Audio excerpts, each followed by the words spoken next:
Ang video na ito ay may maselan na eksena kaya pasintabi sa mga kumakain. Makikita nga natin dito ang isang deer na nagle-labor. Dito nga ay patuloy siya sa kanyang pag-iri upang mailabas niya ang kanyang sanggol upang hindi siya mahirapan dinidilaan niya ito. Hanggang sa magtagumpay niyang mailabas ang kanyang anak sa kanyang sinapupunan. Dito nga ang batang deer ay sobrang laki na pero hindi pa nito kayang makatayo gamit ang kanyang mga paa.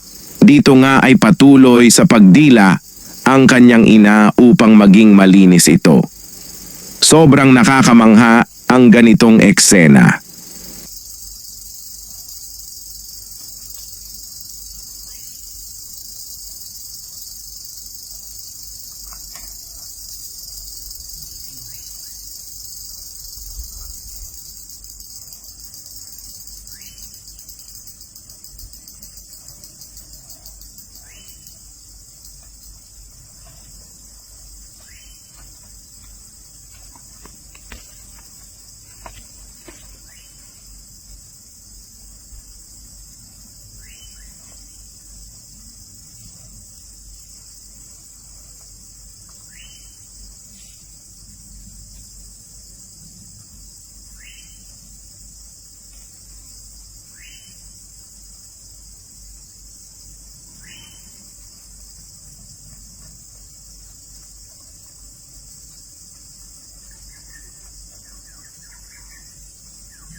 Nagustuhan mo ba ang ating video? Huwag kalimutan mag-like, share and follow. Salamat!